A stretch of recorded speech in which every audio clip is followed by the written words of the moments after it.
好，大家好，我是中山大学中文系的莫加南老师。我们今天非常荣幸，可以欢迎贺安娟老师到中山大学来访问2天。而且今天的活动是可以说是双语的，所以我们中文、英文都会用。So we're very honored to have Professor Ann Heylen come visit us at Zhongshan for the next 2 days. And this event is part of our larger series called 这个思想风雲在中山跨文化講堂. And we are inviting many prominent intellectuals and professors from around the island who work on issues related to Taiwanese history, literature, Chinese history, literature, sinology, if you say in a broad framework, to come to visit with us at Zhongshan and to give lectures and to also engage in an interview. So 今天的活动是跟这个跨文化讲堂的系列活动有关。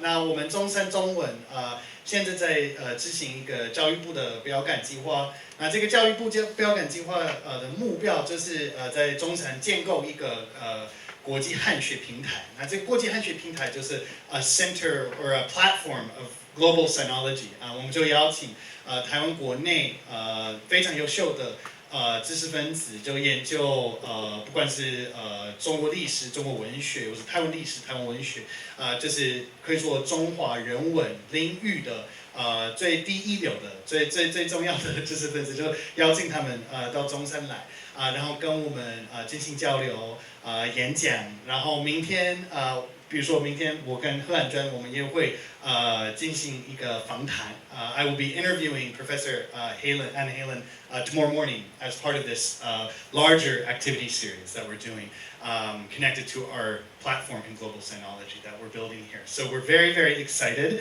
And today 我就是用大概5分钟的时间稍微介绍一下贺老师Professor Ann Heylen. I will provide a brief introduction to Professor Heylen. Professor Ann Heylen comes to us from 国立台湾师範大學的台灣語文學系. So Professor Heylen comes from the National Taiwan Normal University's Department of Taiwan Culture, Languages and Literature. And Professor Ann Heylen has done research for many years on Taiwanese culture, on Taiwanese biography, on Taiwanese language, as well as putting Taiwan in a East Asian and global context. In 2012, 这个贺教授他很多年就进行跟台湾文化、台湾历史有关的研究，还有跟台湾的语言的历史，就是语言学 （Taiwanese linguistics）。在2012年，贺老师他发表了他第一本书，叫《Japanese Models, Chinese Cultures, and the Dilemma of Taiwanese Language Reform》。就是这本书是研究台湾的这个文字改革或者语言改革这个问题，特别是在日治时期就是台湾的知识分子他们思考白话文学，什么叫白话？然后我们都知道在30年代我们台湾有发生了那个台湾话文的论战，或者我们有时候说是台湾第一次乡土文学的论战所以这本书就是在重新思考这个台湾话文的意义啦。然后台湾在那个时候就是可以参考中国的白话文学，也可以参考日本的这个白话文学，所以有 Japanese models 就是日本的这个模式，也有中国文化。那我们台湾就是那个时候就是夹在中间，然后贺安娟就是really tried to think through what language reform during the 1930s meant for Taiwan.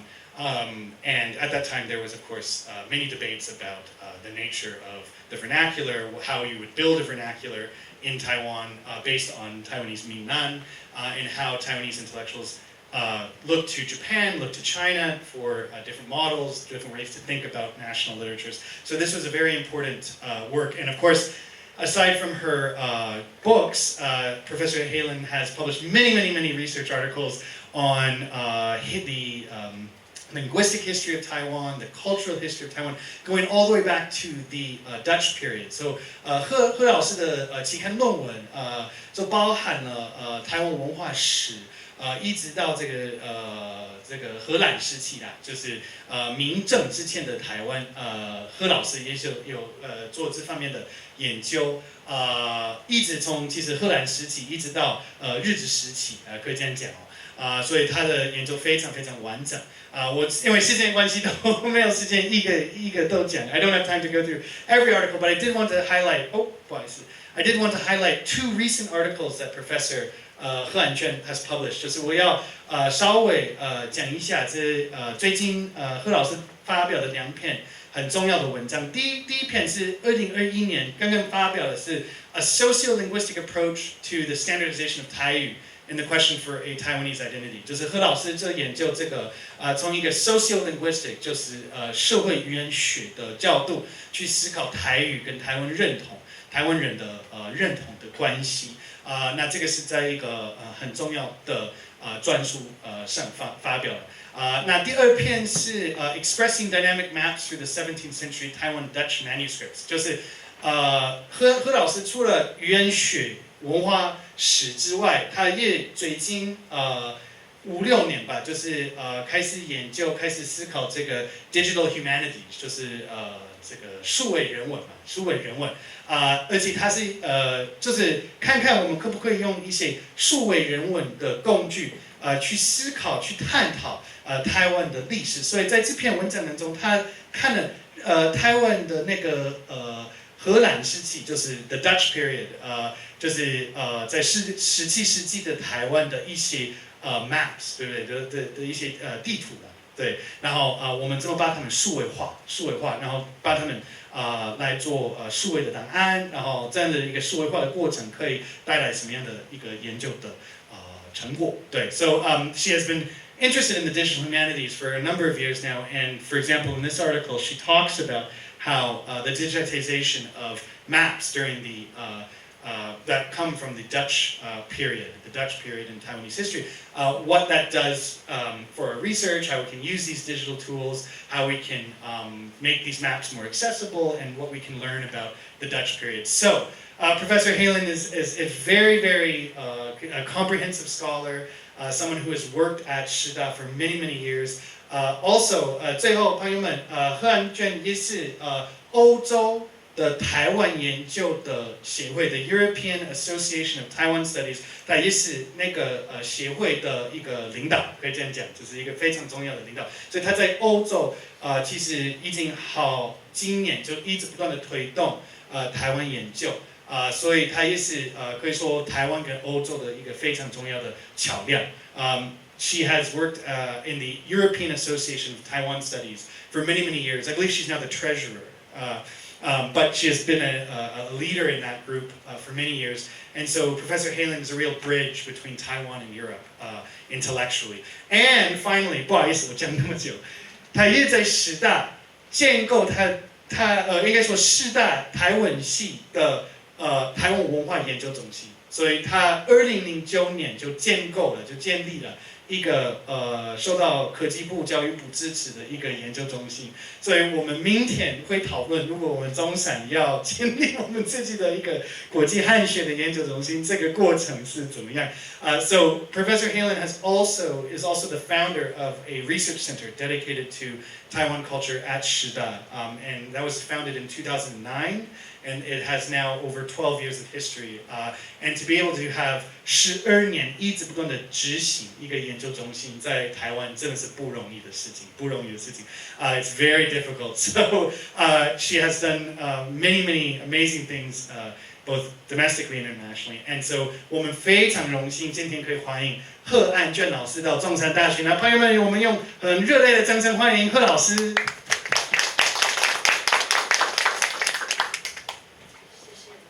大家好，非常荣幸有这个机会今天来报告。那我还有2句话要说一次。你给我介绍这2本书。The first book， 你全部这一本书是全部 online， 所以你们不用买，可以完全 download 它。跟好像第二个文章这一边也是 online。所以 OK， 那 my presentation today， 我今天可能大部分的比较用英文报告，但是我要慢慢的讲。And the presentation today is on Narrating Formosa in Digital Newspaper Corpora, and I think I'm going to stand over there because I have to click and move. Yeah, it's a follow-up of the 17th century. So, as Professor Mo said, the 17th century digital humanities 数位人文。那我现在开始用19世纪19th century 数位人文 ，and I will be using the digital newspaper。这个有一个 paper。The newspaper Corpora, and I will be using the newspapers from the Low Countries。The Low Countries 就是比利时跟荷兰。那今天的报告我比较多会给你们介绍比利时的报纸The newspaper Corpora from Belgium. Yeah, that's the second slide. Yeah. So these are some observations, some keywords we can have with this research project. It's a project in process, and I'm working on this for my next monograph. Will take a few years too. So the presentation I have here is more or less the blueprint for the forthcoming monograph, and I would like to share with you the challenges, but also the opportunities that working with newspaper corpora and digital humanities gives us. The corpus building, the formulation of a research question, and how these are presenting the problems and the opportunities they give along the way. One of the limitations I have mentioned there, and to which I will come back, are of geographical and linguistic nature. By geographical, I mean the fact that we are currently over here and that not all materials are digitally accessible, that there is a number of years of copyrights. And when we think back to the all the newspapers which are younger than 100 years, I can consult, 我可以上网路，但是 I can't look into the content. So 我一定要去比利时，我要去的国家图书馆，跟他们的电脑拍个照片等等。And all these we can call are limitations of geographical and partly also linguistic nature. Linguistic nature, it means because 比利时有3种语言 we are a trilingual country. So some of the papers, there is a number of papers in French, number of papers in Dutch, so Flemish, and then also papers in German. That means if you want to work with all 3 languages, you need to master all 3 languages. And then of course the complexity are the national and the regional interests, the policies of the newspapers. Since we have a federal government, so we have the French-speaking part, the Dutch-speaking, Flemish-speaking part, the German-speaking part, federal government, high autonomy. So that means the decision-making process is not as centralized as we, for instance, have here in Taiwan. And this also complicates the internationalization of academic research. That one is not easy, that one has to take these regional regulations into account when applying for, partly this is funding, or applying for some of the integrated materials needed to complete the database research. So the Yenjo Fangfa, this actually comes from I haven't, yeah. This is a bring together from another presentation where I covered the 17th century, but I enlarged it here until the beginning of the 20th century, and it actually more or less summarizes what I've just been explaining in the English language. But I will come back to the Gongxian, so I will come back to the contributions throughout the presentation. Yeah, so first I will present the corpus. The corpus 收集那个资料，的资料库we can call the corpus, and the materials that are presenting the 比利时的新闻的报纸 are called the Belgica Press. In order to keep matters clean, I won't go onto the website, but I've made some screen prints to give you an idea. What are some of the methods of the data gathering? We have to put these together. It's an Excel sheet, and then the identification and the IDing of the dates. Opportunities and challenges. I think I already explained this. The limitations of the copyright. 那个前半大概100年，对比利时来说是100年。那对荷兰来说没有这个限制。The Dutch newspapers are entirely online, and one can download them. And also the newspapers going back to 17th, 18th century. 所以对荷兰来说比较简单，比利时比较有限制。Now, when we are working with these limitations, because we all think we can access everything immediately, but 对比利时来说我没有这个机会，没有这个opportunity, so I had to think twice and then turn the limitations, the fact that there is the copyright, to an advantage for designating and the text block population 就是一个专业词 when we are working with digital humanities. So I had to consider, since I have incomplete data, 另外一个问题是有那个 COVID， 因为有 COVID 的话没有办法离开台湾，一直在台湾。That means with my incomplete data, I had to make a selection. Which data will I use for what kind of question, and the pulling of the frequency lists.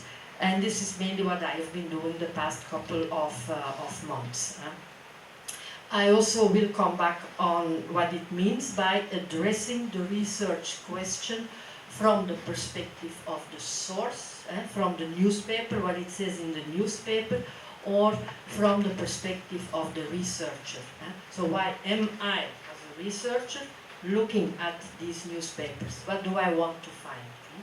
Result and illustration will then follow. Yeah.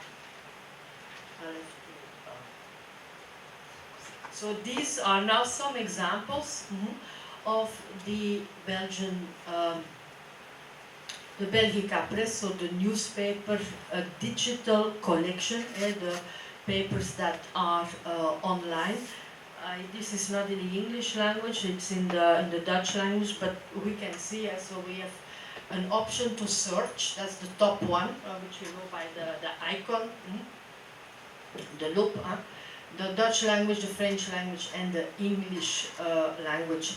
Then there is a whole introduction to which are the collections, but that's the one of the opening page. Then here we see the list of the newspapers, because I looked only for one keyword, and my keyword was Formos or Formosa, because in Flemish and French Chapoutot, it's Formosa. So, 荷兰语 Formos 就是那个法文。So I looked for one keyword, then I ticked the number of newspapers.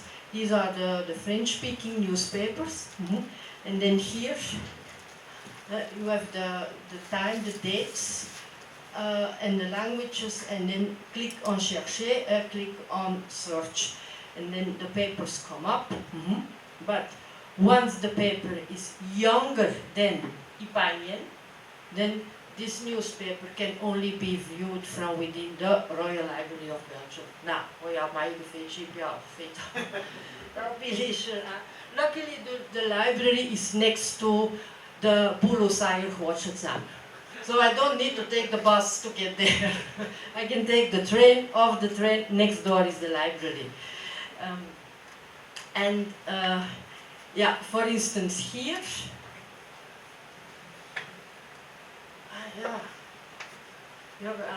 see what is best for me, because I'm not very handy with these things. And here, for instance, we see then the date is the first or the second edition of the newspaper and the page. And it all goes, so with all the different papers that have a reference that has Formosa in it.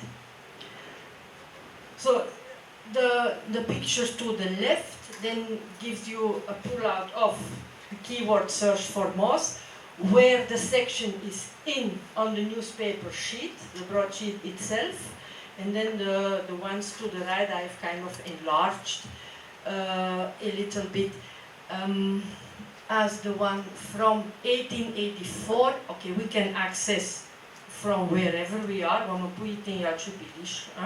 So I've been able to access this here in Taiwan. They are OCR, they are digitalized. 但是那个 quality 没有特别好啊。So and then we come to the next problem,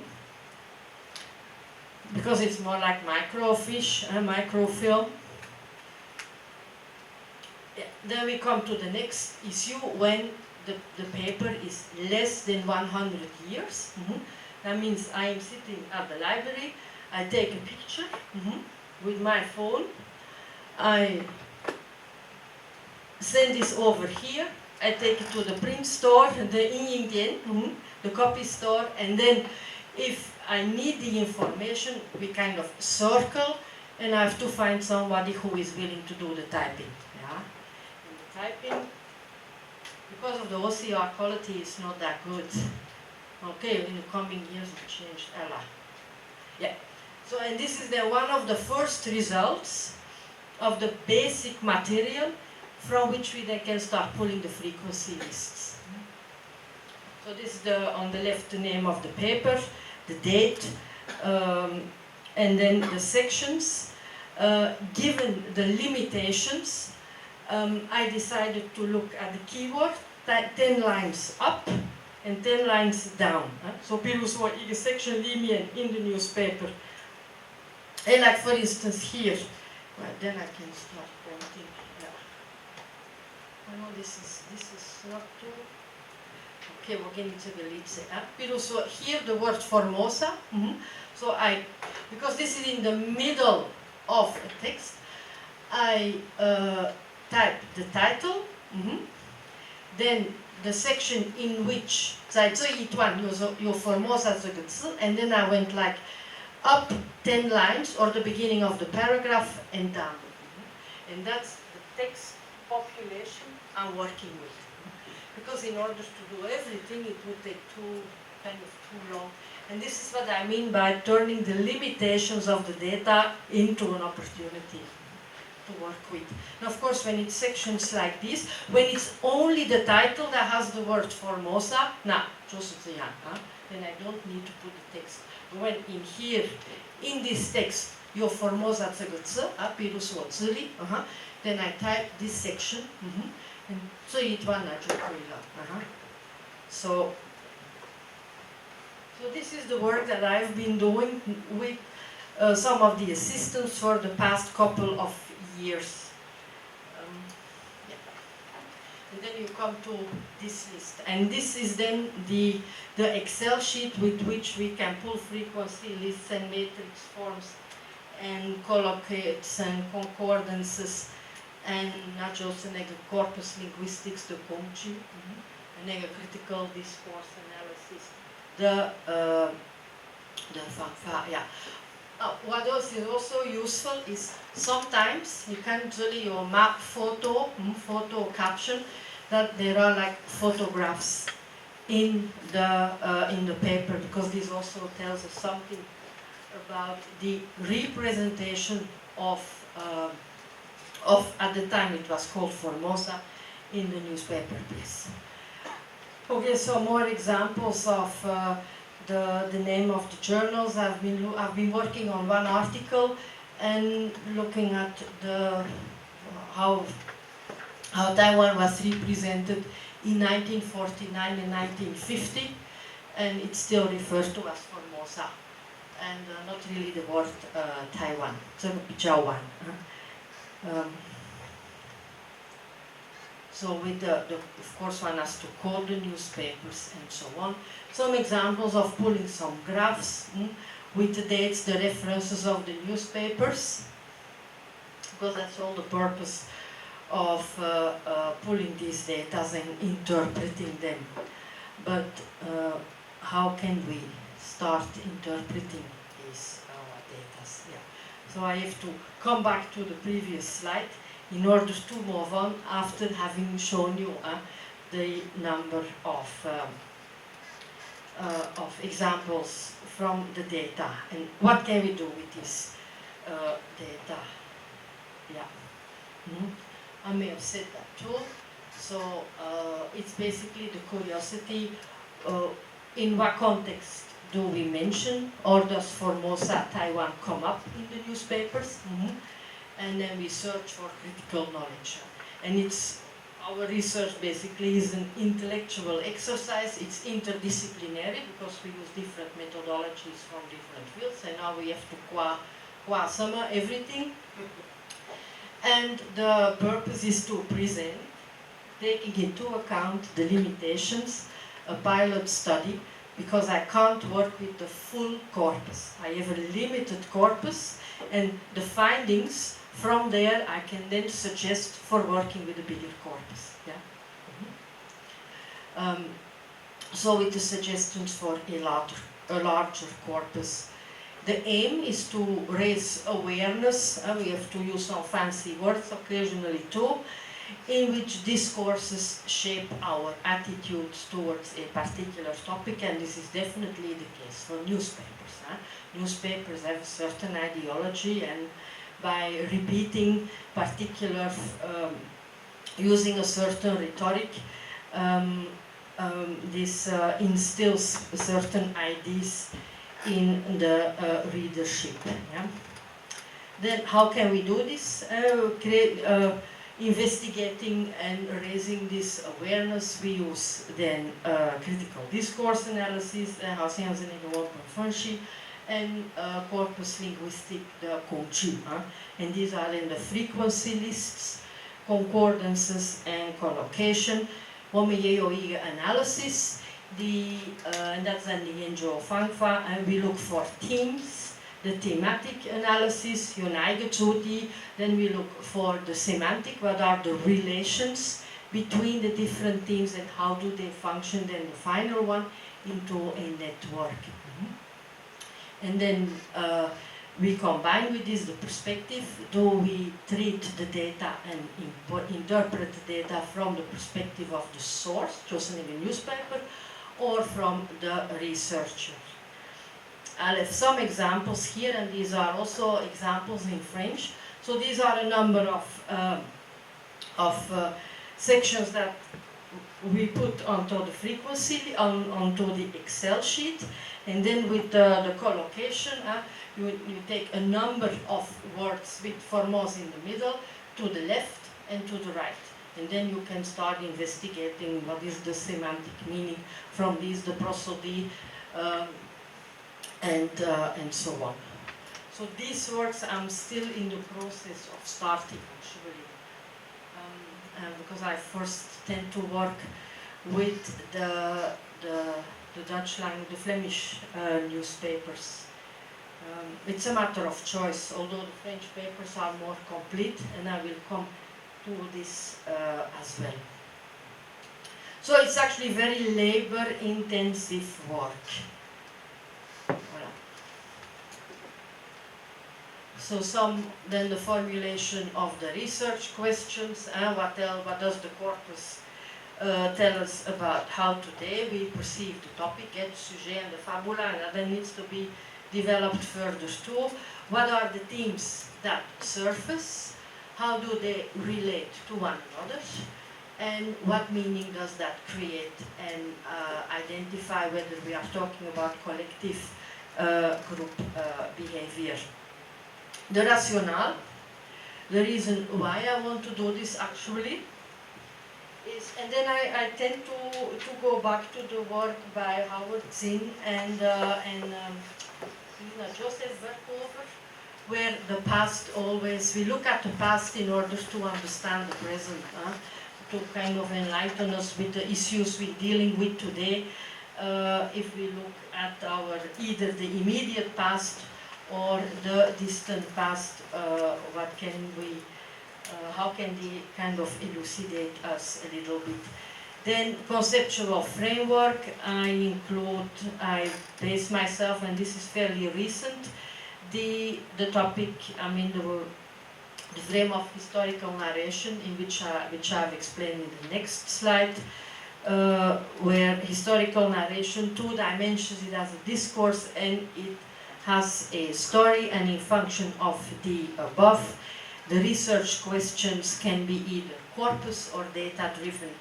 And since this is work in progress, I am currently not out of the decision whether I will continue with corpus or data-driven.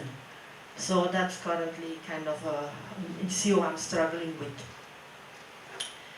Whose perspective? I intend to use both. The source, depending on the selection of the data and where to indicate them, whether it will be the meaning of the source or the researcher's theory. And then, of course, one big issue also to deal with here, pertaining to Taiwan and also the limitations of the data, is the periodization, the why and the how of all this. Yeah. So on historical narration, I put a few words in there. So the dimensions are a discourse, because it's written for a contemporary public, the newspaper, about some related events in the past. But at the same time, historical narration also has the word histoire, it's a story, told by someone at a different point in time. And that's then the newspaper source data. And being a discourse, it addresses either itself, whether this is implicitly or explicitly, to a later day public. And that's what we have to then take into account when we are looking at the interpretation, bringing then two more dimensions to the fore. Which perspective is used in interpreting the data? Is it the text under analysis? The source, how they intended the meaning, and that's then called representational, or are the texts interpreted in terms of the researcher's theory, and that's then instrumental. I've given the example, and I will have to develop this with a couple of more. So, for instance, in the 1930s with the Musha incident, we find the word headhunter in the newspaper. Now, if I take this from the perspective of the newspaper, how the source intended it to be, sure, they refer to the existence of headhunting in the 1930s. Now, if I look at it from the perspective of the researcher, I can then consider this, what are the ideology of the newspaper politics? For instance, making an interesting case in the newspaper politics of the French-speaking newspapers and the Dutch-speaking newspapers, the Flemish ones, also may compare this with the Dutch ones, if I include the Netherlands. And 19th century, the late 19th century, beginning of into the first half of the 20th century, and some of the ideology that we also need to take into account, and then we refer to the imperialist-oriented 19th century civilization rhetoric. Yeah? Sure, so these are some of the theoretical issues that actually take a lot of time thinking through to figure out in which direction am I going. Yeah, and newspapers are, of course, important sources, important sites of meaning creation. The advantages that I have with different languages too is that the source material is at the same time local, it's national, regional, and global in scope, and it covers multilingual data from 2 newspaper corpora in 3 languages, spread over, this is not 3 nation states, it's 2 nation states, unless I include Luxembourg, because that's Benelux. Yeah. What is the purpose that why I'm doing this why I'm interested in this research. And that's then the point 3, the perception that the news coverage generated. So what comes out of these data, whether I steer the data or I look more with a data-driven corpus.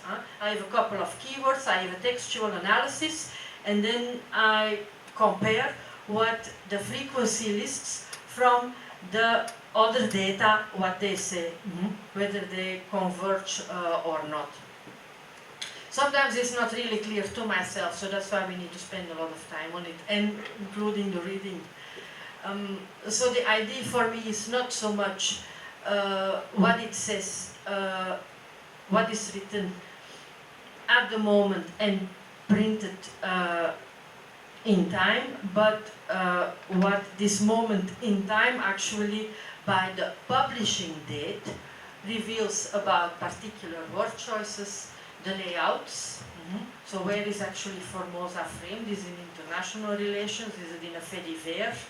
Like a miscellaneous topic in the newspaper at the last page? In which columns is it? This also says a lot about how Formosa became perceived.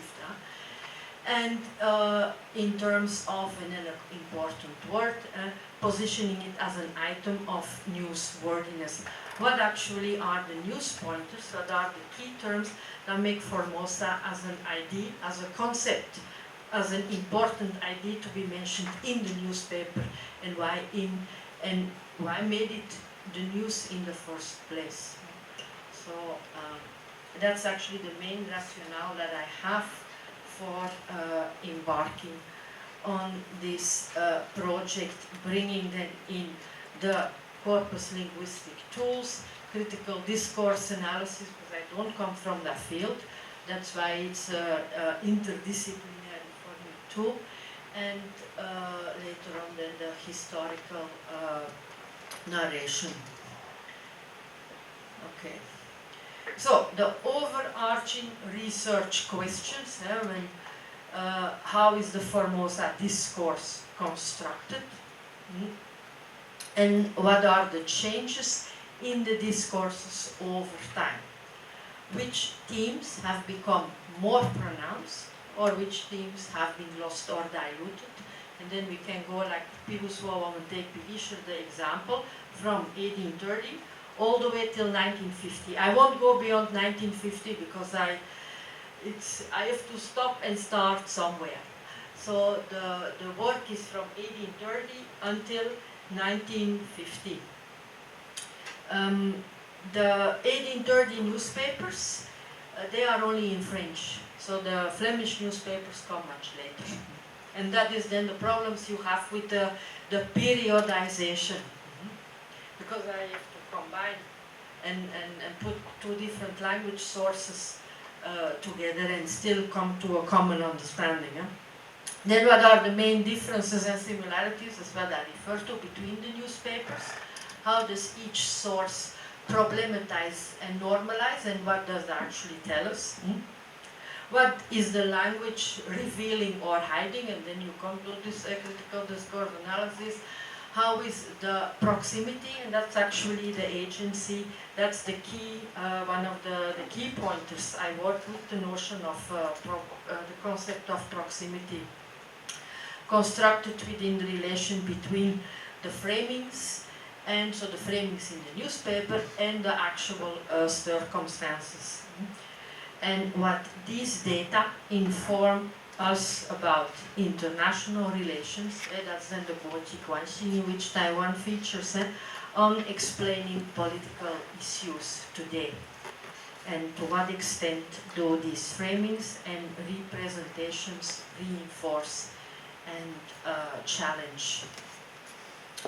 And one of the examples we use or for which it is useful is, for instance, the research done on the representation of Taiwan in English language newspapers. The difficulties that also the journalists have when they have to start writing about Taiwan. So to the point, What makes Taiwan then today, through the Formosa discursive construct in these newspapers, an item of newsworthiness? How did that evolve? So which patterns can we draw? Do we expect the patterns to be, do we expect them to be exceptions? If there are exceptions, what do they reveal? And what can we learn from it for implications it may have on readers' minds and bring about change? So all these are kind of the main ideas that I need to work in this monograph that is then going to consist of a number of chapters. Yeah. Now I think I have to go back to my papers. Yeah, where I give some of the examples and mention the limitations. The limitations in the material define the chapter division according to the theme and periodization. Since I have incomplete data and we always have to work with some error percentage. What I mean by this corpus random sampling, to divide up the data and identify themes and the theme relations. So the periodization I have used is actually taking the Japanese colonial period, 1895 till 1945, out of which there the years 1920 to 1936 as the key example, because this has the Flemish newspapers and it has also the French language newspapers. Because I need to start comparing the key vocabulary in French and in Flemish afterwards. Then the other papers, I pull the frequency lists, that's what it means, with the main keywords. How many do they refer, which are the top ones, and put these aside. Then I go back to the larger corpora and see to what extent there is an overlap with these terms or not. And that gives them an idea of the key keywords to work with. For this, I make a selection of, from these keywords, I make another selection that I then use as a blueprint for the larger corpus of papers that span these dates. Yeah. And the nature of the source within the totality of the corpus refers then to the diverse data and the languages. Yeah, this is a number of words put together. Indeed. So where I am currently is working with the 1920, 1936, of which I have most of both the Flemish and the French newspapers, and I have been pulling some of the frequency lists so far. And it's work in progress. I can't really give any conclusions so far. Yeah, then the source itself as a discourse, other than the ideological, the semantic prosody steps is one of the dimensions too, which involves both the data in feeding the story and the source in feeding the discourse, and vice versa.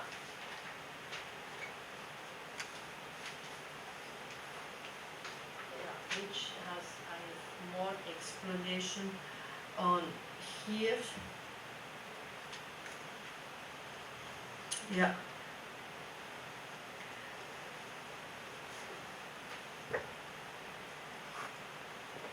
Where I actually explained all this to justify the 1895 till 1945 periodization as one text population on the timeline in then generating frequency lists to deduct themes and their semantic relations. So when I come, this is the slide actually I need. So these are some of the the challenges and the opportunities I have in bringing the monograph together. So first of all, everyone has the introduction, then there needs to be a chapter on how one gathers the data, as well as the literature survey and the textbook population division, of which I need to pay the most attention to the limitations. So based on this, I decided the Japanese colonial period gets the central attention, and rather than going chronologically, the newspapers that refer to Formosa before and after 1895, after the colonial chapter. Because that also allows to make comparison of a certain continuity in use of vocabulary or certain IDs. Then the newspaper source, I have to, in this I have to bring in an explanation why certain newspapers are favored over others as taking the sample, for sample, and how the three languages within Belgium actually work among one another, also politically speaking, based on the region. So and that is meant by the newspaper established. So when was the newspaper set up?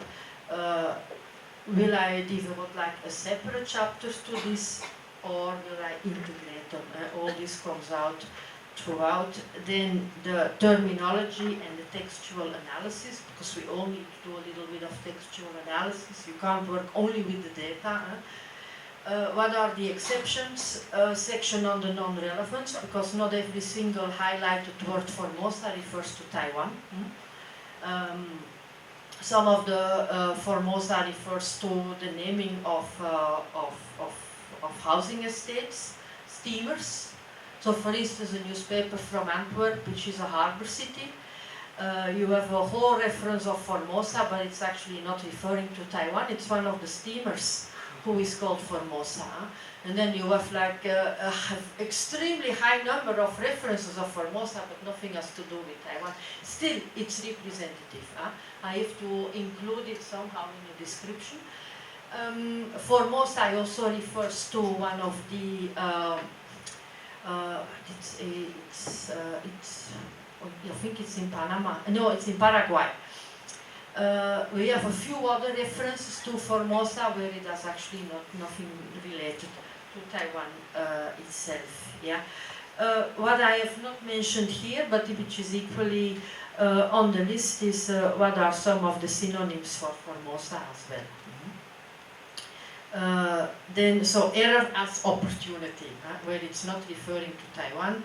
The location, what can we do with these data as well. And then defining the dynamics of continuity and exception using, there is the data-driven method to find patterns based on the findings of the teams. That's where I'm still struggling a little bit with that corpus and that data-driven. It's normal, it's natural. That's work in progress. And for those things one needs to go on a sabbatical. Because then you can free yourself and actually only focus on all these troublesome points.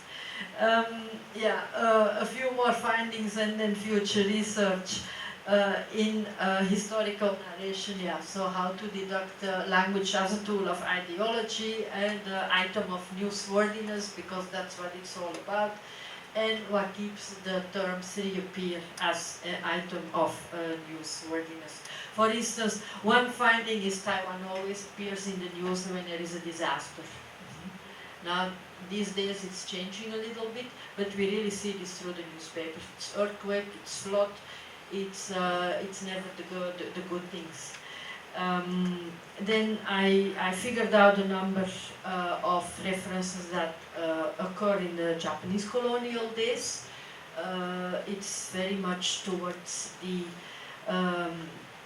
towards Taiwan as as this colony that provides natural resources, the economical nature, the agricultural nature, also references to the different populations in Taiwan, and then the ones that are singled out are the existence of the indigenous.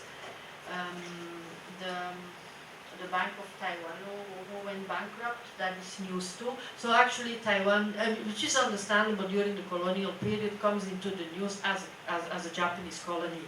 And that's where you see that discontinuity somehow with before AD 95, the gunboat diplomacy, the shipwrecks.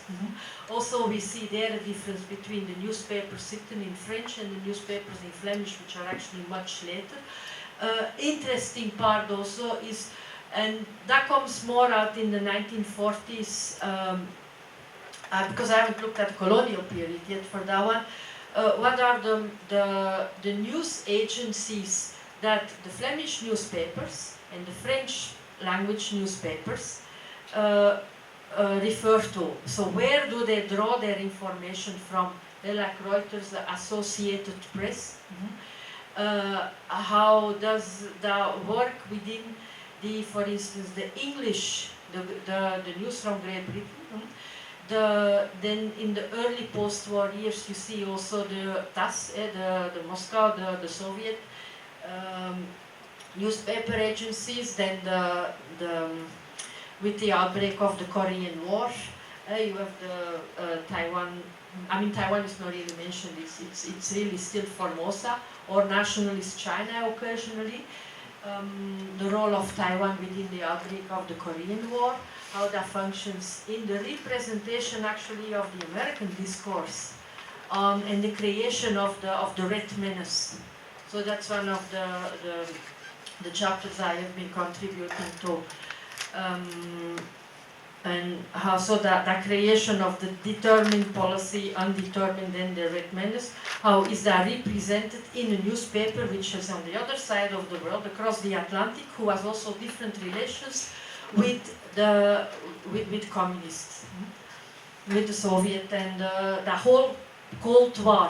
So actually the twisting and the turning of the Cold War, using Taiwan in the American vision, how they see Taiwan, how they start sponsoring and supporting Chiang Kai-shek coming over, not having very nice words for him either. How that is represented in the left-wing newspapers, so the pro-communist newspapers too, whether they are on the Flemish part or whether they are on the French-speaking part of the country. The Catholic newspapers, the more liberal newspapers, and of course interesting then also is starting to compare this with the Netherlands. So that's then come the larger corpus, what can facilitate comparative work. Then that's the Dutch newspapers and the contemporaneous sources. And there I mean the diplomatic papers. And actually this entire research has come about because the previous work was on looking at the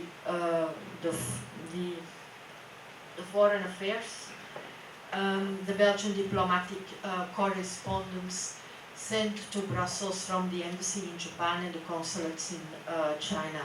So that's actually the initial interest I had, and that the materials I went to look at the previous years before this project, and also see how that compares with the newspapers, because I find only one corpora, only one newspaper type of corpora, whether they are the Belgian or the Dutch newspapers, that's not enough. I need to contrast this with something and find the second corpora, and then I was thinking of the diplomatic affairs, which is all handwritten. And maybe not until the 1950s, but mainly the turnover, 1895. And I think I may have talked too fast, but so far, this is my presentation. I have not been watching the time. But I would like to stop here, and I am sure there will be questions, because I may have gone too fast. That we can use the remaining time for discussion. Great. Thank you. Thank you, Ann, for really, really interesting talk. 朋友们，今天贺老师的报告真的很有意思，就是给我们看他最近做的这个研究，就是最近的研究计划，就是透过这些数位人文 （Digital Humanities） 的工具，就是看这个福尔摩沙，就是 Formosa 这个词。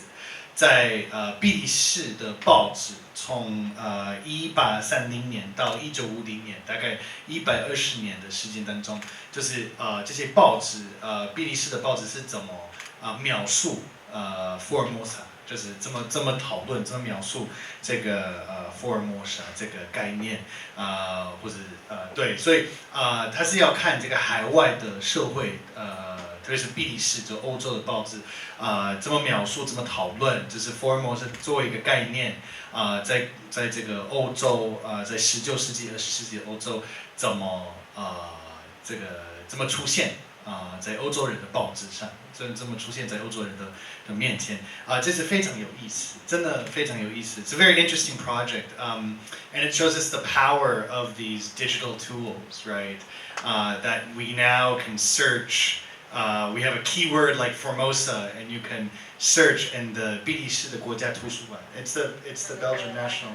Yeah, they have a 资料库, right? A data bank, and you can take a 关键词像 Formosa, 然后就看看它出现几次，然后在什么文章这样子，然后今天那个贺老师就是给我们看他在执行这个计划他所考虑的各种各样的方法论上的问题，所以朋友们，特别是我们硕士生或者大学部的大四的同学，我们经常会讨论方法论，对 methodology。那你看贺老师他是怎么那么详细的去思考怎么阅读这些文件，然后从什么角度，然后他需要去思考什么样的问题，包含报纸的政治立场，报纸的意识形态的 ideology of the newspapers, how you put the newspapers in context, 怎么把这些报纸放在一个历史的脉络之下，然后怎么了解就是各种样的因素就会影响福尔摩沙在国际社会的形象，how Formosa was understood in international society. So all of these methodological questions about 怎么阅读这些文件，怎么利用真的搜寻的工具你可以看贺老师就认真的去思考这些问题So 我觉得今天的报告就是给我们看，就是在方法论上的考虑，我们就这么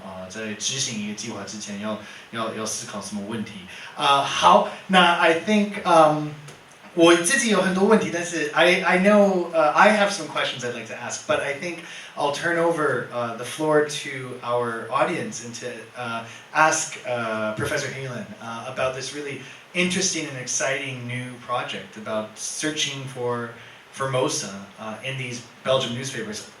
而且朋友们，贺老师今天有说这个比利时的报纸，其实比利时的报纸有3种语言法语。荷兰语跟德语，还有Flemish，对，比利时的荷兰文就是佛兰芒语，是 Flemish，所以这些报纸本来也是在一个跨语言还有跨国的一个语境当中，所以 transnational translingual corpus 就是文本，所以这些数位的工具，你看，就是我们以前没有办法研究，就是。比如说，比利时的报纸怎么会讨论台湾，或者怎么会讨论福尔摩沙？We would, 20, 30 years ago, we would have no really ability to research, how Formosa appeared in these journals in such a macro way, 就是在这个大数据从大数据的角度。But now we can create these kinds of databases and see what kinds of questions were being raised about Formosa. 而且今天贺老师有提到，这个比较多的是福尔摩沙这个词，台湾就比较少，对不对？比较少。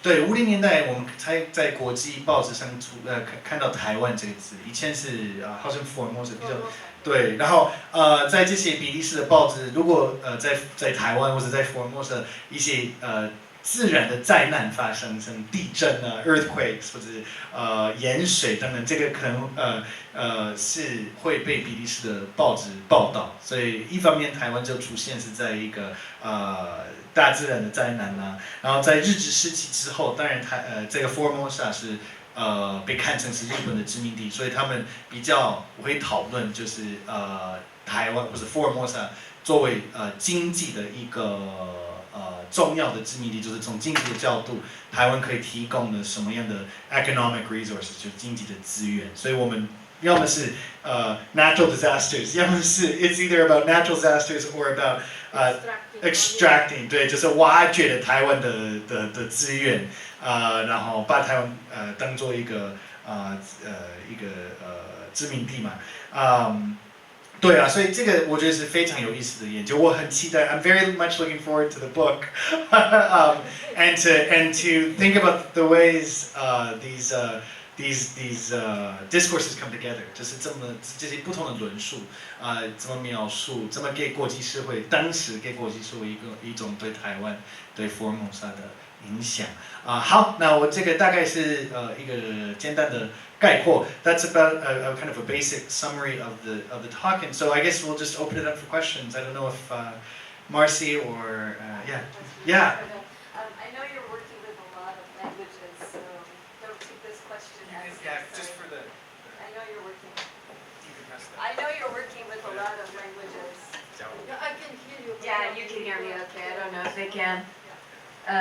But so I'm just kind of curious. What about Spanish language newspapers? Did you think about that? How does that factor in, or is that just? I think I would bring in the different scope. First of all, then what makes you think of the Spanish newspapers? I was thinking about it because of the Philippines predominantly, and the Spanish sort of what was going on in that times with between perhaps the Philippines and Taiwan.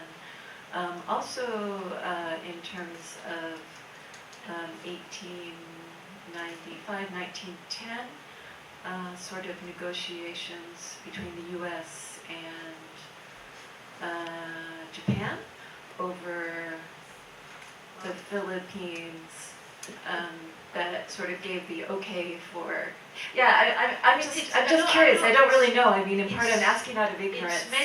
It's mentioned, but this you also put more from like American perspective with Philippines, and it does not really find much resonance in the newspapers at the time. Yeah, because we are in the First and the Second World War. You know, this is the context in which which also defines. Now, does the Philippines come across? No, not really, because then I would have made a kind of a red flag, a note with it. But so far, no, not really. Why the Spanish newspapers would? It didn't cross my mind honestly. But maybe when I go back to the data, I may look into this much more. Also, where would I make the link? Because what is interesting is like to what extent is, for instance, the French version, the basic version, and the references you find to this in the Flemish newspapers are translations or the way around. Now, Mark, when you come to mention about like the disaster zone and so on, this is not only for the Belgian newspapers. You find exactly the same in the English newspapers too. Yeah, it's kind of a representation of the Great Britain at the time. It's kind of a representation of Taiwan. Either they are fighting one another, or there is calamity. Or maybe just people are interested in disasters too. Exactly. I mean, that's another thing. Sure. It could not have anything to do with Taiwan, right? It's world news, but Taiwan also falls in the Right. in that section. And you More mentioned, pronounced. just to follow up briefly, you mentioned, and I think that's really interesting as well, although it may not be within the purview of your book or your study, but I'm also curious, like you're looking into the news agencies maybe, or where the channels that this news is coming from. Yeah. And I was wondering, like, does that lead you then to Japan a lot, or where does it, or is it too That's where the early? proximity element, the news pointer comes in. Like when the source material, the source is coming from Japan, or the source comes from United States, or the source comes from Russia, and that's mainly in the early post-war years. I mean, I'll just translate this great exchange. 因为我觉得真的不简单把这个全部用中文，因为这是我个人的研究，而且我做这个研究我也不用中文，所以有法文、有荷兰文、有资料那个理论我们要看英文啊。那我觉得还有用另外一个语言要发表，我觉得这一点点。很辛苦的，对，朋友们，我就做一个简单的翻译，明马系老师，Marcy 老师，他是我们中山文院的人类学家 anthropology， 对，就叫人类学，非常优秀的教授，他就提到2个问题，第一个问题就是为什么贺老师没有去看西班牙语的报纸，因为就是明老师就想这个当时的菲律宾the Philippines 就是也是蛮复杂的 ，it's quite a complicated 历史的 history， 菲律宾是西班牙的殖民地，但是后来就变成美国的一个某种殖民地啦，所以应该有很多就是西班牙语的报纸就是在菲律宾发表的。也是会讨论台湾或者福尔摩沙所以我们就是为什么没有去研究这个脉络？然后贺老师的回答就是这个当然是非常重要的一个脉络 ，it's an important dimension of the project。但是因为当然就是有那么多的报纸，有那么多的国际脉络所以是当然这是很复杂的，就是而且如果你从菲律宾的角度，或者从西班牙的角度去看福尔摩沙，你一定会有不同的看不同的角度，所以这是很有价值的问题，但是他目前就没有研究它。那第二个问题是关于就是 Marcy 老师有问关于那个报纸，就是比利时报纸的新闻就是这个新闻是怎么被这是从哪里来的？可能。对，就是可能有一些媒体的单位、报纸单位可能在日本，maybe the newspapers in Japan，or 或许可能他们的单位是在英国 ，maybe Britain， 然后就被翻成荷兰语或者法语，然后在比利时的报纸就出现，所以 maybe they're translated from Japanese or from English，a different news source，right？ 不同的媒体的单位，然后他们的报道就被翻成法语，然后在比利时的报纸上出现，所以就是明老师的问题就是关于这些可以说报道的脉络，就是我们怎么去思考到底这个新闻是谁在报道，谁在做这个撰写书写谁真的在写这些新闻这些故事，然后它的一个历史的脉络怎么从亚洲。就被报道，可能先英文，当然，然后就被比利时的报纸就翻成法语或者德语，所以应该有这些报纸只作为一个论述的一个 discursive 的脉络是非常非常复杂。那 how do we think about these networks of discourse from maybe a correspondent in Japan talking about Formosa, and then they write in Japanese, and maybe that gets translated into English.And then translates into French or Flemish and 等等，所以你可以看朋友们，虽然我们有这些数位人文的工具，但是你一开始研究这些脉络，你会发现其实应该是非常复杂，真的去了解这些报纸。So yeah, very interesting, very complicated. How do we untangle those different networks, right? To understand the politics, to understand the process of news formation.Right during that time. That's why I work with small corpus，我现在是要看那个福尔摩沙，后来可以做一个比较大的 corpus，可以用那个 China 这个字，或是 Japan 这个字 ，and then start comparing。这是那个 small，现在这个 pilot study，then later on all the possibilities，and then later on put in a bigger framework。贺老师就说，他现在这个研究计划是它的范围就很具体、很 specific、很小，就是以福尔摩沙这个词为主。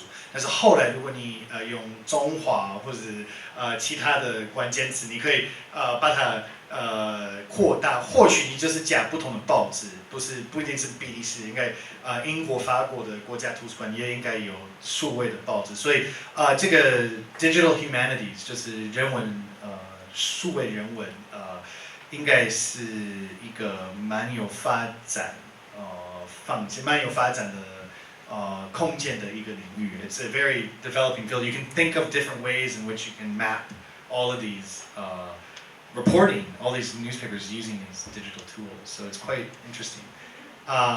Thank you very much, Marcy, for those questions. If Marcy, you have more questions, feel free to ask. I guess we'll just ask if does anybody else have any questions. 谢伟郎老师 maybe. I have a few questions. Sure. And actually, I know that it's very important that students also ask questions, Yes. but because my questions are in a way related to Marcy's. Do you know Professor Heylen? I don't know a person, do but actually I'm looking forward to getting to know you better maybe after. Yes, yeah. My name is Severina Chiawena, and I teach in Chinese language and literature department for about a year now, a little more than a year. Yes. So very nice to meet you, and I actually very much enjoyed your talk. I actually have to apologize a little bit because I was a few minutes late, and probably you explained certain tools, digital humanities tools that you used for this project at the very beginning, but I think I missed some part of it, and I would like to ask you just one technical and one non-technical question. So, do you when you organize the data in Excel sheets, do you go in the newspaper database and use keyword markup, or how do you actually keyword markup? Okay. Keyword markup, and the keyword. I'll go and stand here and use your eyes to.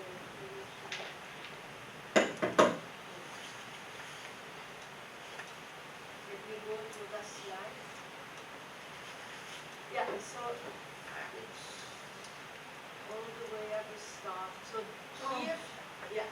So this is the keyword markup. So I type in the keyword.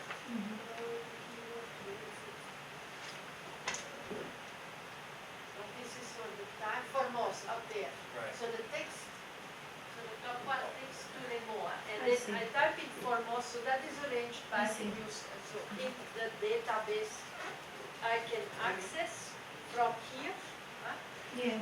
But once the papers are less than 100 years, I have the copyright. I need to go to Brussels myself. I see. So that's the keyword.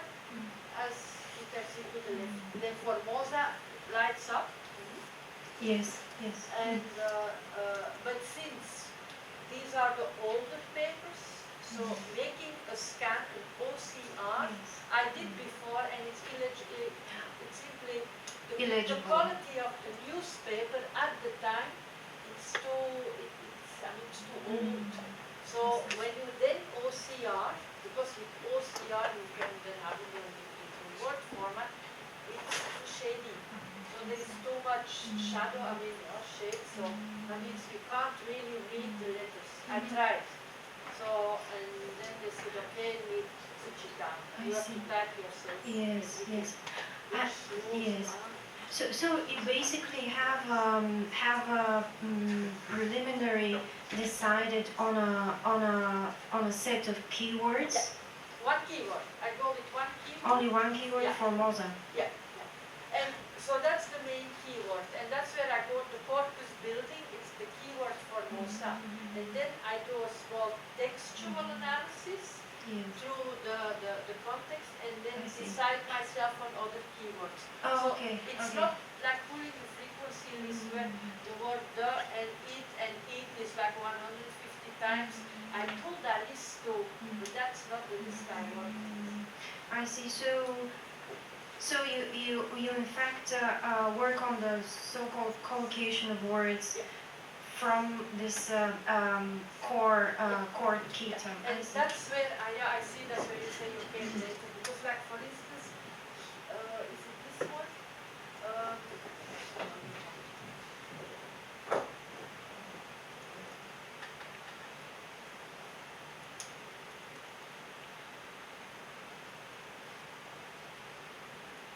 Like here, this is where I do the collocation with like 5 to 7 words to the left and to the right.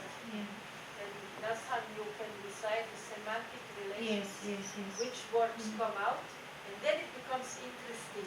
Because then a number of words we would associate with being negative feeling, but some of these who are on the negative side actually have a positive meaning, depending on which newspaper to.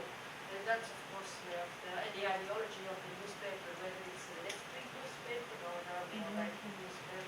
So you also take into consideration the metatextual data, right? Yeah.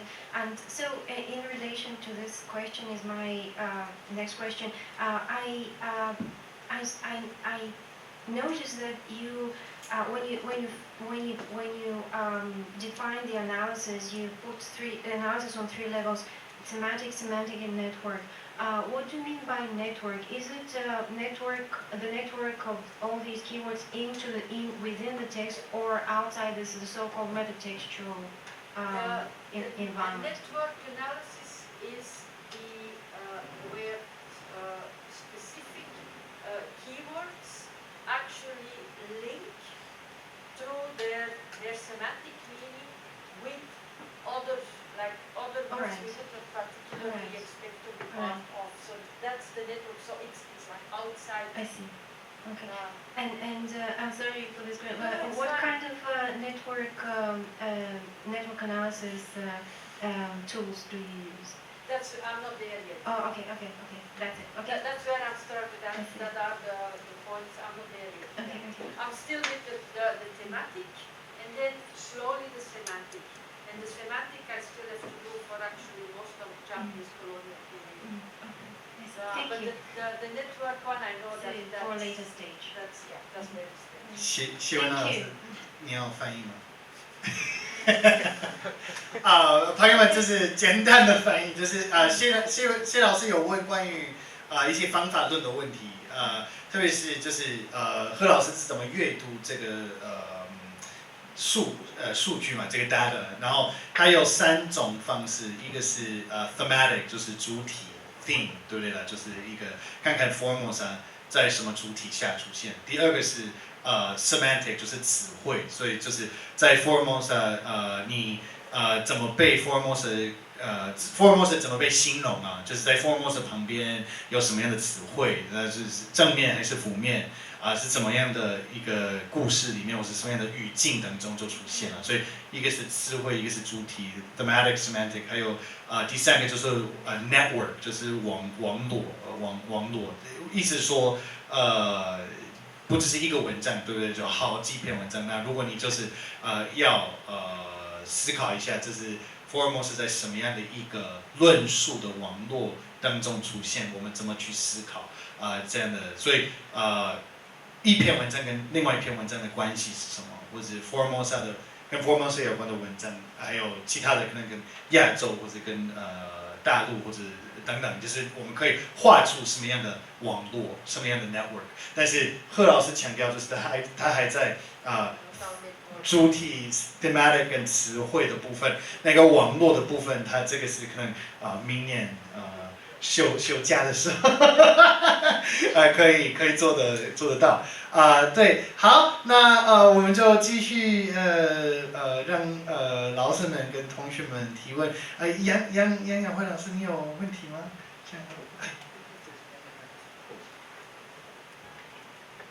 我用中文麻烦了，那麻烦这个老师来问一下，比利时在17世纪呢有没有报纸？就是说，如果从这个数据库里头，我们可以检索到17世纪嘛？因为我曾经听过说，台湾福尔摩沙呢首次在欧洲的报纸出现是那个荷兰人占领那个不是郑成功呢打败荷兰人，赶走荷兰人这件事情，在欧洲呢就引起很大的轰动。那我不晓得说穆老师这个研究有没有上升到这个17世纪的这个福尔摩沙事件。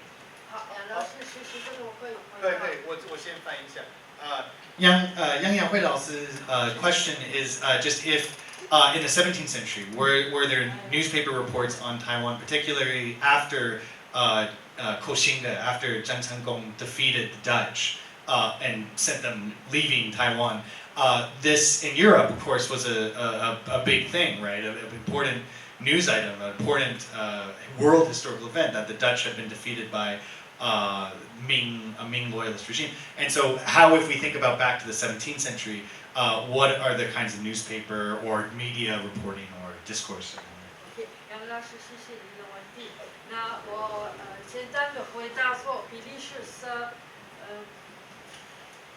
这个国家是1830年成立，所以so比利时 was established in 1830. That means we don't have newspapers from before, and before 1830, so 1815年到1830年，我们就是属于荷兰啊。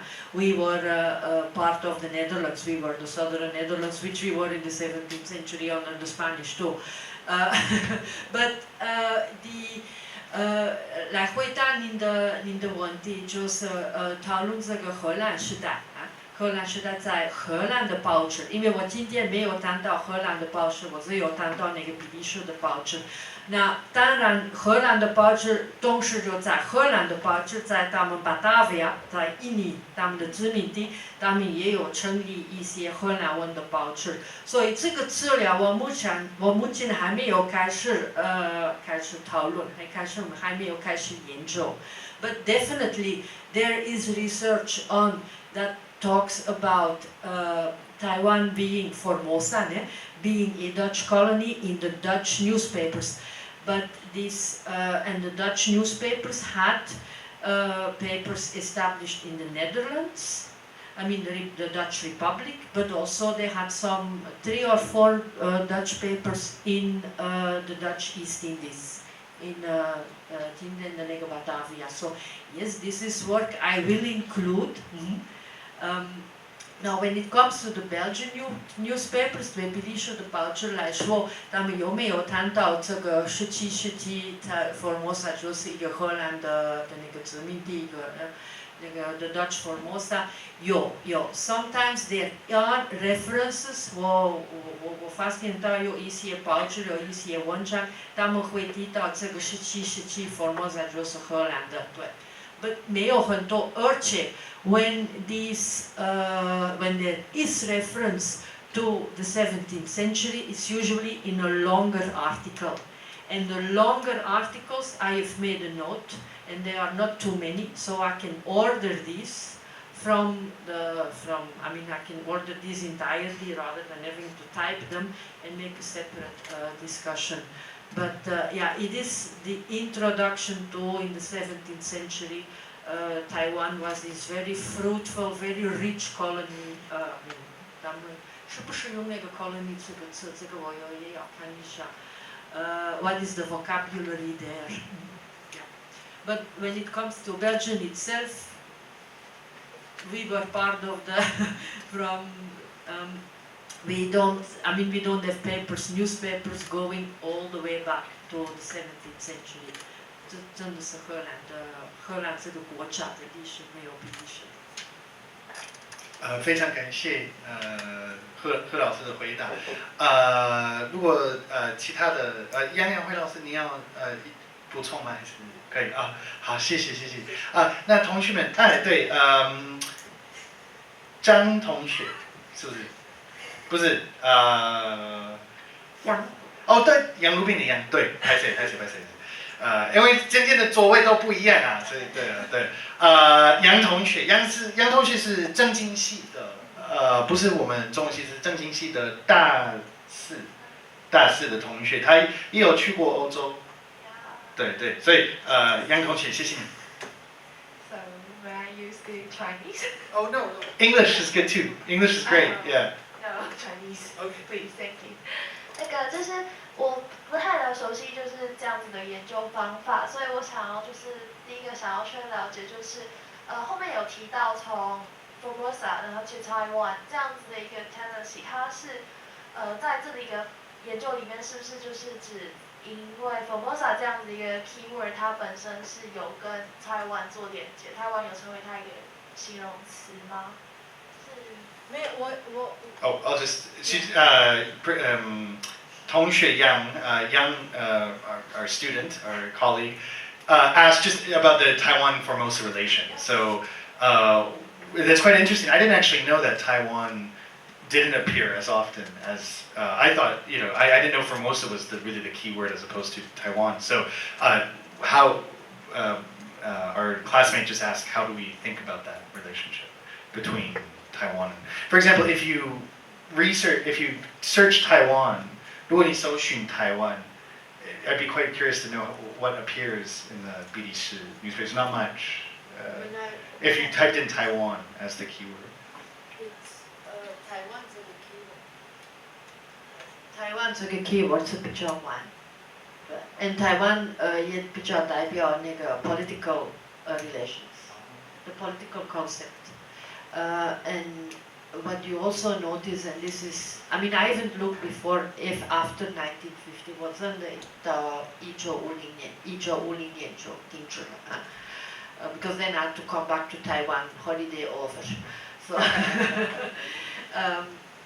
But what you also notice is the confusion between Formosa and then nationalist China and then Chiang Kai-shek and then China. It's turned sometimes in one sentence they talk about Formosa and nationalist China as being two different locations. Because Taiwan was known, 日据时代的时候就是 Formosa， 他们不会用台湾这个词。那 maybe when I go back to the 17世纪的那个荷兰的报纸，他们可能用这个台湾，那个时候17世纪的兵法，但是他们也会用 Formosa。And then Formosa 当然是那个法语词，in French language 是 Île-de-Formose，in English language 叫做 Formosa。说真的，台湾什么时候开始用这个词是比较晚，50年代才开始会有。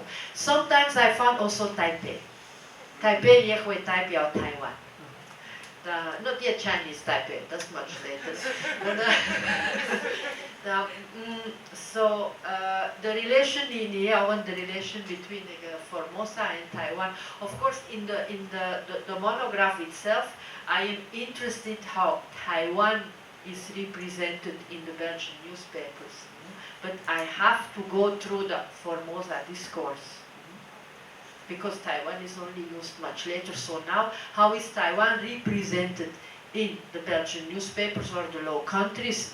当然，如果我只要看那个台湾这个词，我的 information 是 too incomplete， 所以我一定要把这个 Formosa 这个词拿进去。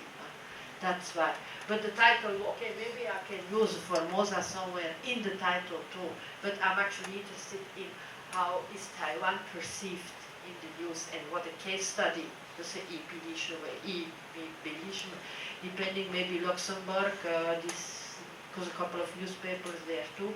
以那个比利时、荷兰、卢森堡为主，这是为例啊，是一个 case study。非常好。杨同学，你有没有要追问还是可以？还有吗？就是像这样子，就是台湾这个词可能在后面会被提及这件事情。那就是它只是就是我们如果从欧洲或是从比利时的报纸来看的话，我们会那个老师认为我们会只能看出一个时间点，还是我们可以从报纸中看出它为什么会出现这个词汇？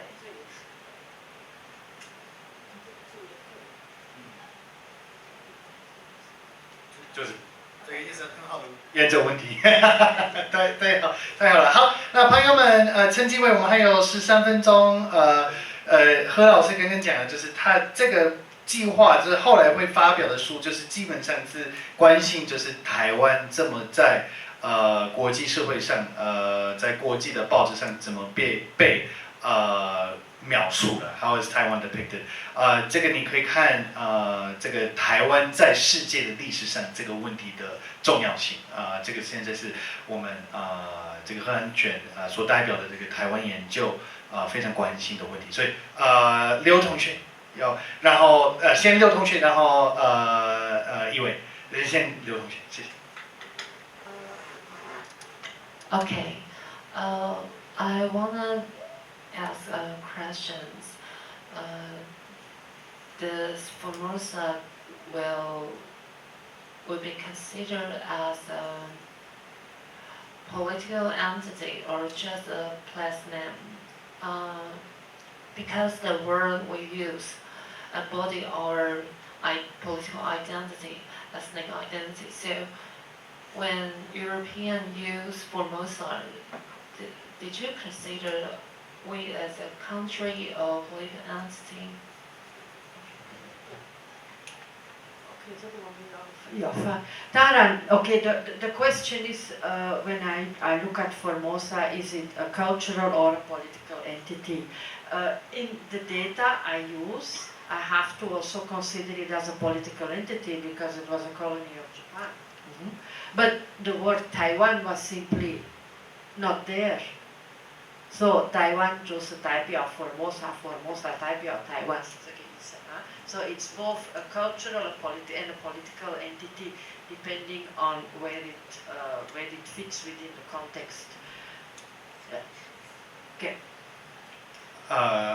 好，那个对，就是这个问题就是关于我们怎么了解福尔摩斯跟台湾的关系，然后福尔摩斯是不是代表一个国家一个有政治内涵的概念，还是一个文化内涵，只是以文化为主。然后贺老师说，其实政治文化的层面都有，因为当然是这个要看在什么时代然后什么背景，但是你不可以把文化跟政治那么容易的分开。对，所以一个概念应该有好几个层面，但是对，所以他还在考虑这些问题是非常重要，就是怎么去思考这不同的层面。好，那一位you can use English or Chinese or German. No. Or German. Okay, so I would just use English. That would be convenience for everyone to know. So I was wondering is that because as Professor Heylen's lecture just talked about, actually in the newspaper there's some ideological perspective. So I wonder because also the Professor Heylen just mentioned that the Belgium was built in 1840s, 43. 80s. So at the time, the nationalism is really popular at that time. So I would just wonder if does this kind of does the Dutch, or you could say the Flemish or the French or the German newspaper, do they really have a Belgian nationalist perspective, or they easily being influenced by the French or the German or the Netherlands? I was wondering how this we could say all this foreign, because like the Belgium was divided into 3 languages parts. So I was wondering how this language like influenced by each other or different countries. So is that clear? Yeah, that's clear, bro. But this is the 你提到的那个问题是那个 from the research perspective or from the source perspective。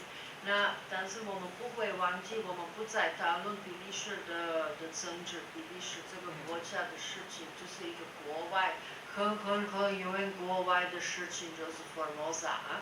所以这个 political aspect，and because the political aspect or the nationalist aspect is comes actually later, comes actually after 45. 所以比如说这个1880年讨论 Formosa 的比较没有这个比利时 nationalism 的启蒙，没有，感觉比较没有。Because 这个事情不是谈到比利时这个国家，不是那个国外，也不是那个荷兰或者法国的，所以 the direct relation whether it represents nationalist sentiment or not, it could surface maybe, but that currently 这个部分我还没有开始讨论。因为你要再问吗？ Okay. Because I was thinking like because as Taiwan, because we have different kind of languages, and also in Belgium we have different kind of language, and the different countries use the same language. That kind of perspective affects the Belgian newspaper, because if that really affects, then maybe we could also consider there's like, because we could say this kind of ideology is kind of moving, or like it's like a foiled, it's not really concrete. So that's my. 对，但是那个时候你在讲这一种的 ideology 就是 left wing or right wing， 比较靠那个 Marxism and communist newspaper， and 比较靠那个we go with China，and 我们不太喜欢的蒋介石，对，这一方面当然有。跟法语区的那个 newspaper 比较强调这个搞 Red China 的，搞那个共产党的，对，比较比那个国民党的看法比较不太礼貌，这个比较在法语的报纸比较明显。当然，法语的报纸也有他们的 Dutch counterpart， 这个 Flemish counterpart， 跟 they are more or less the same， 但是一般来说，法语的那个法语区的报纸比较强烈support the one China， so to say， and are rather negative towards 国民党跟蒋介石，and then the $88 million that the United States is offering Taiwan. This is some very harsh vocabulary.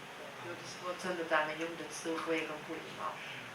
对，我相信如果贺老师继续他的研究，就是研究1945年之后的比利时的报纸是怎么报道台湾的，应该会很复杂的，就是会遇到各种各样的复杂的这些脉络还有另外一个，比如说在那个日据时代的时候，okay, this is also politics, and this is then like nationalism, Nazism.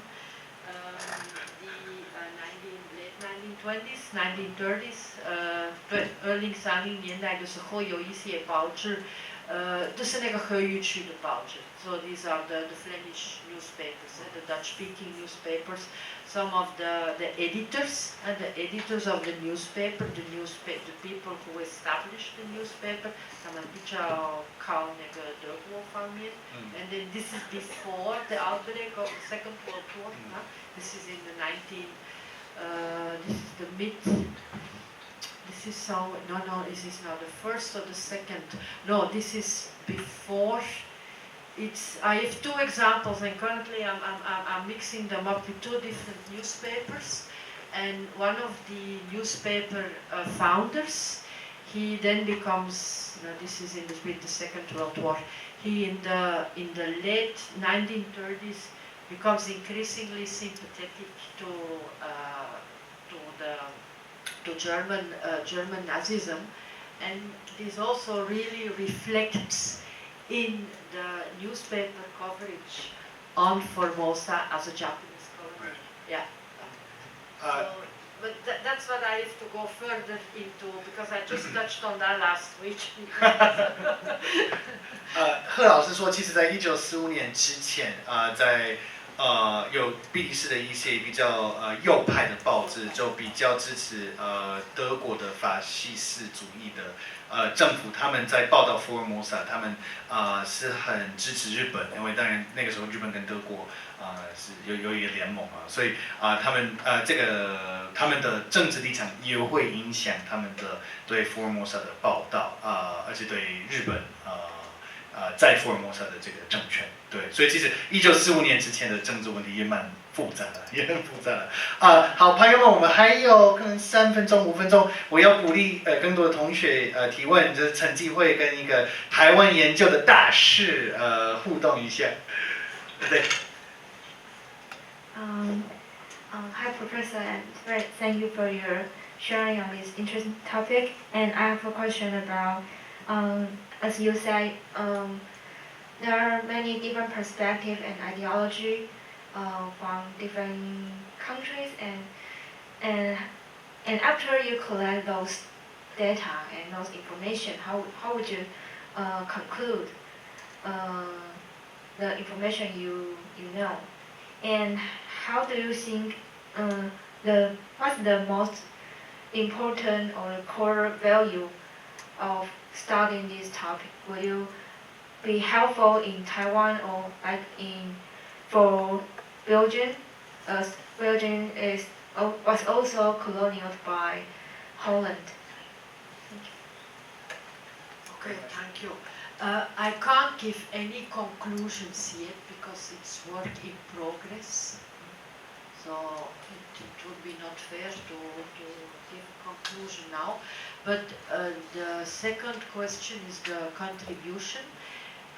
It's the contribution is both for Taiwan too, because by using a foreign newspaper Corpora, it can help us in better understand or grasping more understanding on how Taiwan, as this discourse, this roadshow on Taiwan, finds its way outside of Taiwan. Yeah, so that is the contribution I have working with a foreign newspaper Corpora towards the historical enrichment of information on Taiwan, historical studies, because it's all in the past. What is the contribution I have towards Belgium, because it goes both ways. The contribution there is actually a learning process for me too on the journalism. How is journalism progress?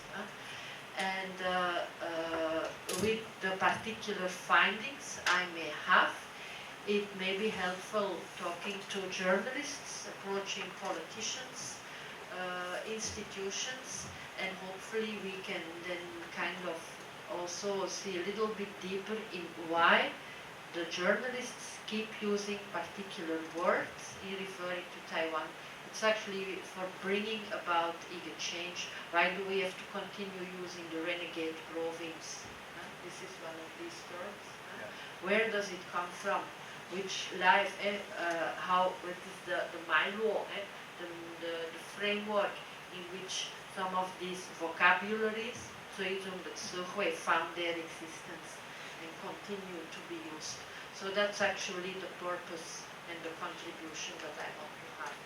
Not to start breaking groundbreaking work, but I'll basically will come up with something that currently is not done, let's say, in the English language, because the majority of the research 讨论这个台湾研究比较都是用英文的文献，那我们要用法文跟荷兰文跟英文的，也可以做一个比较。I think that's actually a great place to end.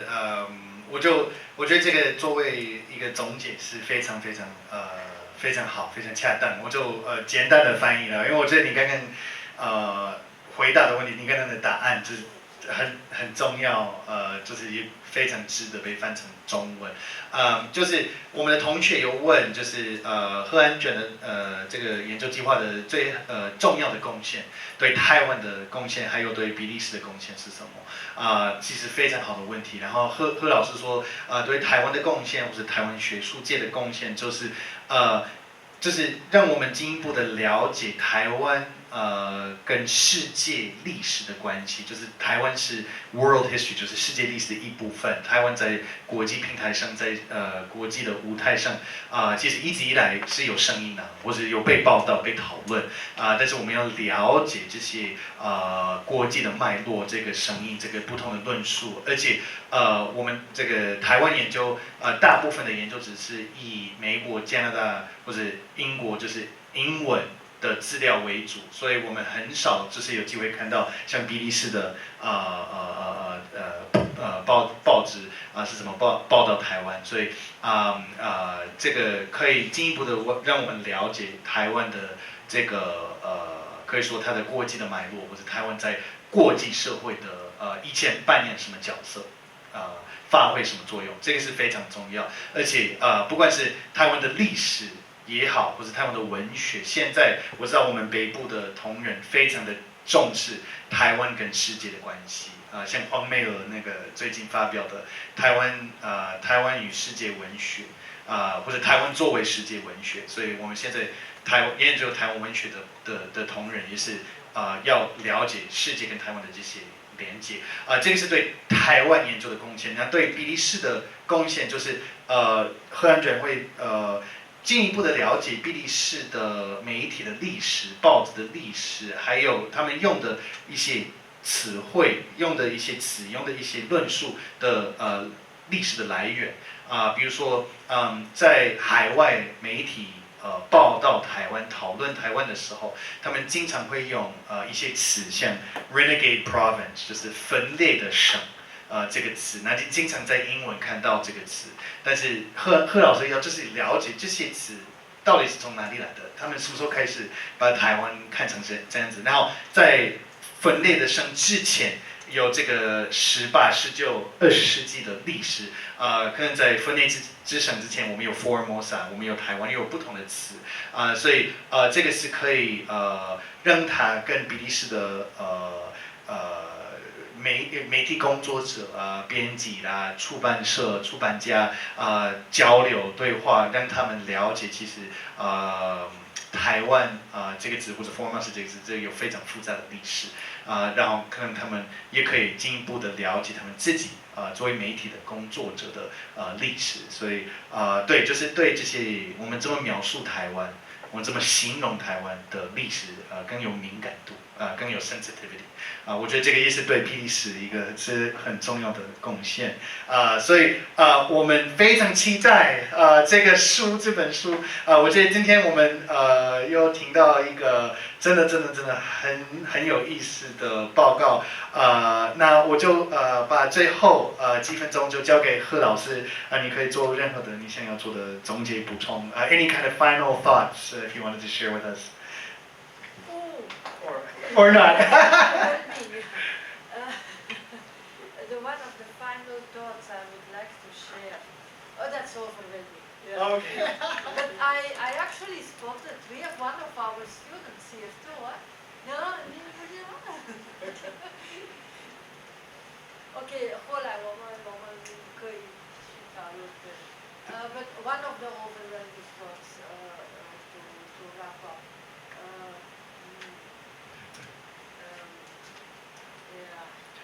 Well, I think also after we wrap up, I know there's some students who would love to dialogue with you. We have some students who are wanting to actually apply to Shida for the Taiwan, your department. So we have lots of students who are interested in Taiwan studies, who are interested in Taiwan. So why don't we end here and we can take a picture. 我们可以一起合照 and then 合照之后朋友们真的趁机会可以跟贺老师好好的互动一下你看贺老师非常的善良他是很好很容易跟他沟通所以真的趁机会所以我们就用很热烈的掌声感谢贺老师